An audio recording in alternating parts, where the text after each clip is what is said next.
আজ আসুন আমরা উপদেশের এই শিরোনামের দ্বারা একসাথে ঈশ্বরের বাক্য অধ্যয়ন করার কিছু সময় নিই, ঈশ্বরের ব্যবস্থা এবং বিশ্রাম দিনের আজ্ঞা। আজ আসুন আমরা বাইবেলের দ্বারা নিশ্চিত করি যে ঈশ্বরের অনেক ব্যবস্থার মধ্যে বিশ্রাম দিনের ব্যবস্থা কতটা মূল্যবান। আসুন মথি 13 অধ্যায় 34 পদ দেখি।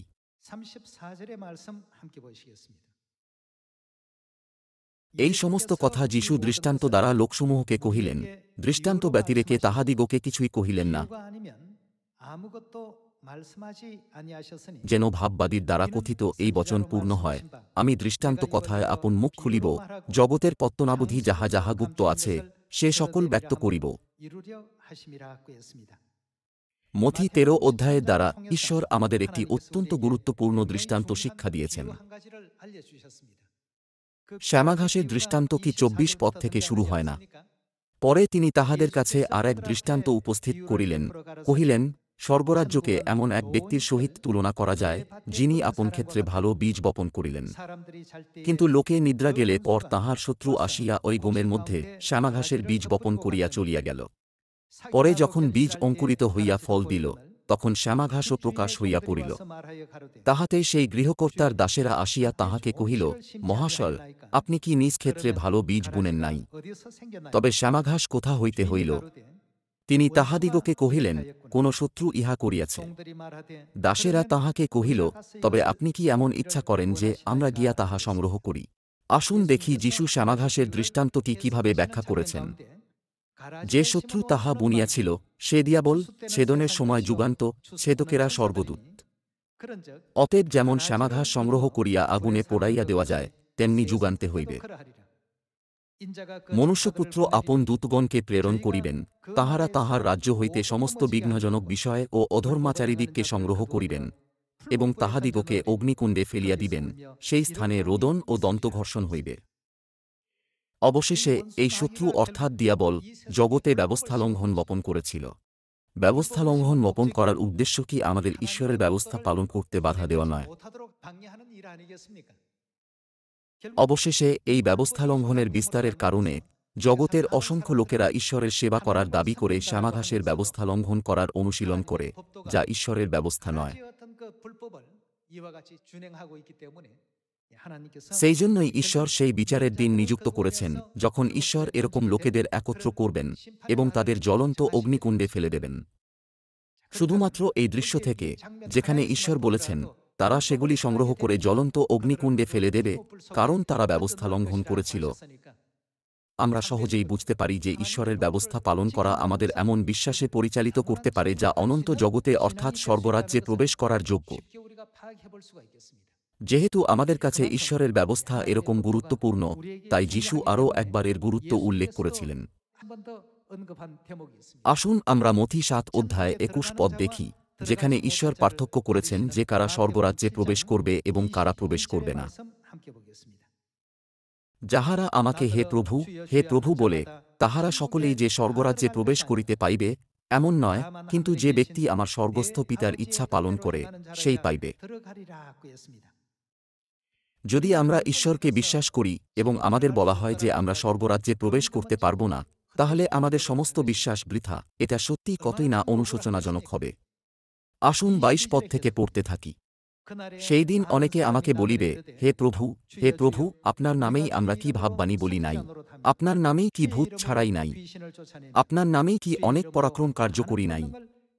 তখন আমি তাহাদিগকে স্পষ্টই বলিব, আমি কখনো তোমাদিগকে জানি নাই, হে অধর্মাচারীরা, আমার নিকট হইতে দূর হও। অন্য কথায়, তারা কি অনুশীলন করে?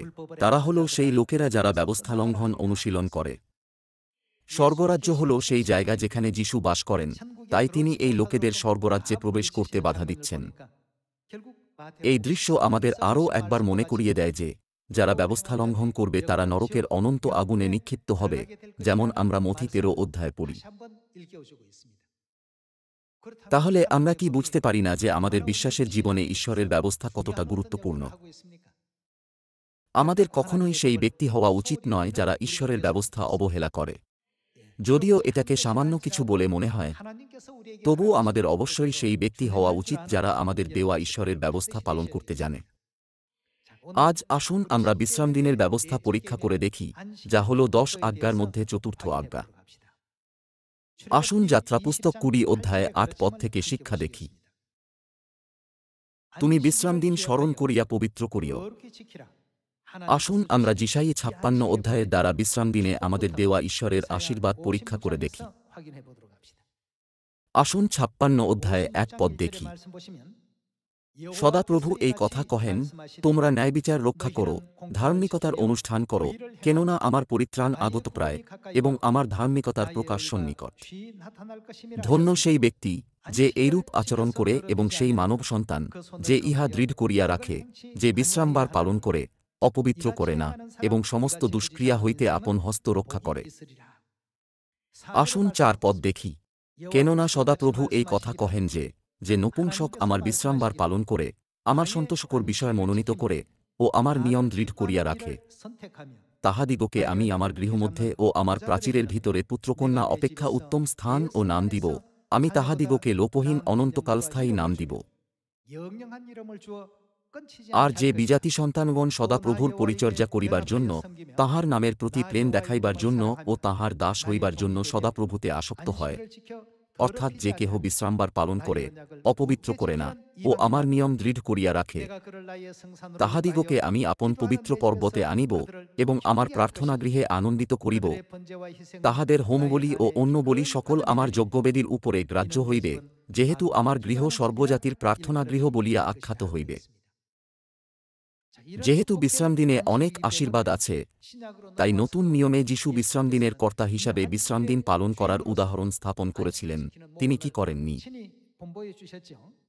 আসুন লুকের পুস্তক 4 অধ্যায় 16 পদ দেখি। আর তিনি যেখানে পালিত হইয়াছিলেন, সেই নাসরতে উপস্থিত হইলেন, এবং আপন রীতি অনুসারে বিশ্রামবারে সমাজগৃহে প্রবেশ করিলেন, ও পাঠ করিতে দাঁড়াইলেন। তখন যিশাই ভাববাদীর পুস্তক তাঁহার হস্তে সমর্পিত হইল, আর তিনি পুস্তকখানি খুলিয়া সেই স্থান পাইলেন, যেখানে লেখা আছে, প্রভুর আত্মা আমাতে অধিষ্ঠান করেন, কারণ তিনি আমাকে অভিষিক্ত করিয়াছেন দরিদ্রদের কাছে সুসমাচার প্রচার করিবার জন্য, তিনি আমাকে প্রেরণ করিয়াছেন বন্দীগণের কাছে মুক্তি প্রচার করিবার জন্য, অন্ধদের কাছে চক্ষুর দান প্রচার করিবার জন্য, উপদ্রুতদিগকে নিস্তার করিয়া বিদায় করিবার জন্য, প্রভুত প্রসন্নতার বৎসর ঘোষণা করিবার জন্য। যিশুও বিশ্রামদিন পালন করেছিলেন। এখনকার দিনে অনেক চার্চ রবিবারের আরাধনা পালন করে, কিন্তু এটা ঈশ্বরের দ্বারা আজ্ঞা করা ব্যবস্থা নয়। এটা এমন কিছু যা আমরা খ্রিস্টান ইতিহাসে খুঁজে পেতে পারি। রোমে সূর্যদেবতার আরাধনার রীতি খ্রিস্টধর্মে প্রবেশ করেছিল, এবং চার্চ সূর্যদেবতার পবিত্র দিন রবিবারকে ঈশ্বরের আরাধনার দিন হিসাবে গ্রহণ করেছিল। 321 খ্রিস্টাব্দে রোমান সম্রাট কনস্ট্যান্টাইন রবিবারকে আইনগত ছুটির দিন হিসাবে ঘোষণা করেছিল, এবং এটা বিশ্রামদিনের বিলুপ্তির দিকে পরিচালিত করেছিল। আমরা ইতিহাস থেকে এটা নিশ্চিত করতে পারি। আরাধনার দিন যা ঈশ্বর বাইবেলে তাঁর ব্যবস্থা হিসাবে স্থাপন করেছেন, সেটা হল বিশ্রামদিন। এখানে রবিবার বা শুক্রবারের কোনো উল্লেখ নেই। অবশ্যই আমরা যে কোনো সময় ঈশ্বরের কাছে প্রার্থনা করতে, প্রশংসা দান করতে এবং বাইবেল অধ্যয়ন করতে পারি, কিন্তু শনিবার হল বিশ্রামদিন, যা তাঁর নিয়মের মাধ্যমে ঈশ্বর কর্তৃক আজ্ঞা করা হয়েছে। আমরা কিভাবে এটা নিশ্চিত করতে পারি? আসুন লুক 23 অধ্যায় 50 পদ দেখি। আর দেখো, যোসেফ নামে এক ব্যক্তি ছিলেন, তিনি মন্ত্রী, একজন সৎ ও ধার্মিক লোক। এই ব্যক্তি উহাদের মন্ত্রণাতে ও ক্রিয়াতে সম্মত হন নাই। তিনি যিহুদীদের অরিমাথিয়া নগরের লোক, তিনি ঈশ্বরের রাজ্যের অপেক্ষা করিতেছিলেন। এই ব্যক্তি পিলাতের নিকটে গিয়া যিশুর দেহ যাত্রা করিলেন। পরে তাহা নামাইয়া সরু চাদরে জড়াইলেন, এবং শৈলে খোদিত এমন এক কবর মধ্যে তাহাকে রাখিলেন, যাহাতে কখনো কাহাকেও রাখা যায় নাই। সেই দিন আয়োজনের দিন, এবং বিশ্রামবারের আরম্ভ সন্নিকট হইতেছিল।